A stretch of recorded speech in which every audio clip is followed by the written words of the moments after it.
A few months back, near the end of the day, I was driving down a back road when out of nowhere a deer appeared and collided with my vehicle, causing quite a bit of damage and leaving me pretty grumpy.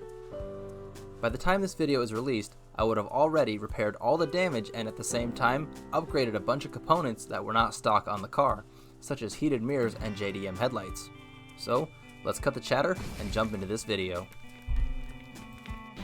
We are going to start by replacing the crushed fender with a genuine Subaru component. And because this is a DIY project, I ordered the perfect color matching kit from TouchUp Direct. This awesome little kit comes with everything you need to restore the damaged body panel back to new condition, so we will get to test out how great this product actually is.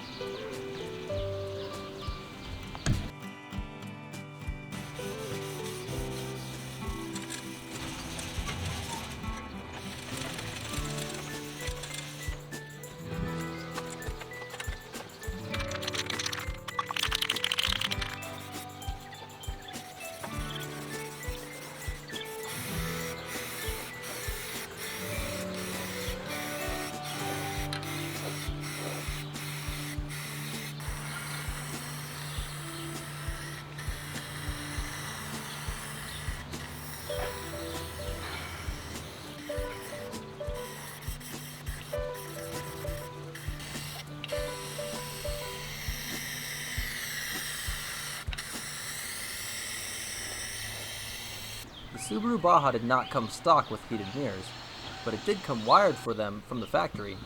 I was able to find one already in yellow on eBay, but I had to purchase the driver's side one in any color I could find, so it will need to be painted to match the other side. Boogow!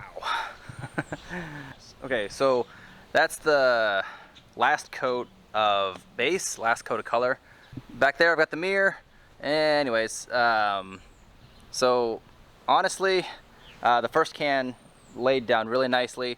The first can of color sprayed really well. The second can, I'm actually kind of upset. So I definitely shook the can for like 5 minutes straight, but little flecks, I guess, of hardened paint were still coming off when I was spraying it. Yeah, right there is really upsetting. So all of those little blemishes were coming out of the paint can itself. I'm pretty sure that's just because it didn't atomize properly, but I know I was shaking the can really aggressively. But, you know, this is not a professional job anyways. You know what really grinds my gears? When little guys decide to walk all over my paint. Look at that asshole. Leaving his mark all over my frickin' paint. I guess that's what happens when you spray outside. But still, that really sucks.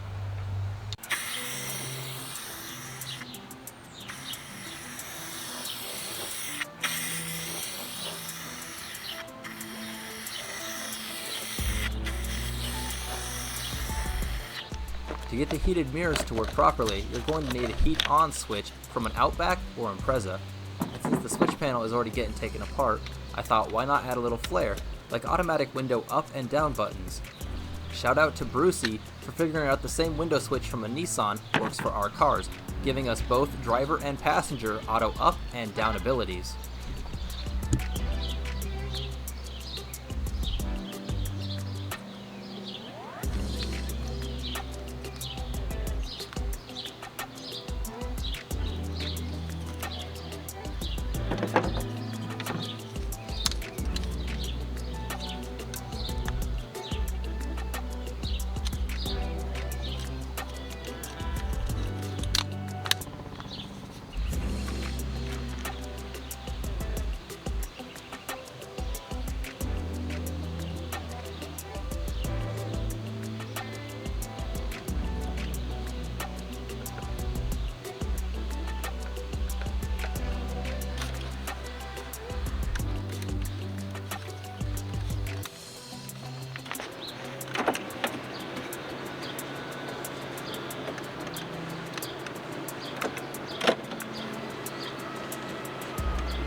These are HID projector headlights. They have an extra ballast and headlight motors to raise and lower them automatically.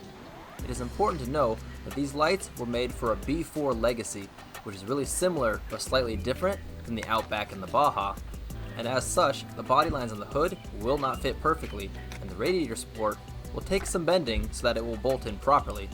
And for me, this is only a small sacrifice for how good these new lights will perform. The running lights and turn signals will plug in with no issues, but where the problem comes from is plugging in the main headlights, as they require not only more power but extra grounding as well, which was not necessary or needed for the normal configuration. There.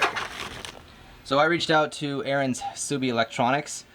Dude is an absolute genius when it comes to understanding wiring harnesses, and he made 3 harnesses for me. These are all plug and play, so plugs right into the old harness to adapt from that style to the 4-wire lead. So it's all plug and play, and I don't have to do anything. And this is the leveling switch, so it'll raise those motors up. I picked up an 05 WRX leveling switch. So I finally filled out all of my switches. So that harness that Aaron made will make it so I can raise and lower the headlights. This is out of an 05 WRX. Just found one on eBay, a generic leveling switch. And that'll make it so I can raise and lower the headlights at will. Unless I'm doing some serious off-roading or at night when no one's on the road, I'm probably going to keep it at 0. Especially since they're swapping Japan and American headlights. So your passenger side headlight is actually going to aim slightly more to the left because they drive on the other side of the road. This harness is made just for that. It'll plug into both headlight motors so I can raise and lower that. Super excited about that too. And then I got some Hella lights for the low beam, high beam, the incandescent bulb on the bottom of these headlights right there. So I might as well improve that too. And since they're already going to have that Xeon look to it, might as well go with these high performances. So they'll kind of match. Probably going to be upsetting some other drivers. So always got to keep them turned down low. Probably won't even ride with the brights on ever. But anyways, let's hop to it.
After finally getting everything bolted in properly, we can really see the difference of this hood and these lights, and it does take a little trial and error to figure it all out. You can also see that the driver's side light is kicked up a little bit, but the performance is really worth it, and just keeping the lights on setting 0, I've never gotten brighted while driving at night. Alright guys, that's going to be a wrap on this video. I hope you enjoyed it, hope you found it useful. As you can see, I do have a little bit of work ahead of me. I think I don't have enough power going to the ballast because sometimes that one works, sometimes that one works, but they both don't work at the same time. So I do have a little bit of work ahead of me, but got heated mirrors now. As far as the window switch goes, when it works, it's great. It always goes auto down. It does not always go auto up. So it's a little weird like that. Otherwise, hit both buttons, auto down is really cool. Heated mirrors work, so I guess I don't know for sure if they work. I have to wait until they get cold. but the switch light comes on and they feel warm, but I said that's not a good test. Anyways, so fender, it turned out all right. I think the color, I mean, just because the Baja has just seen so much sun damage over the years that the color match isn't perfect, or it's just they didn't mix it right, but I wasn't going to complain because it's not a crumpled fender anymore. So overall, it's pretty good. But I think that's about it. Anyways, this is Jake from Adventure GT, and I'll catch you later.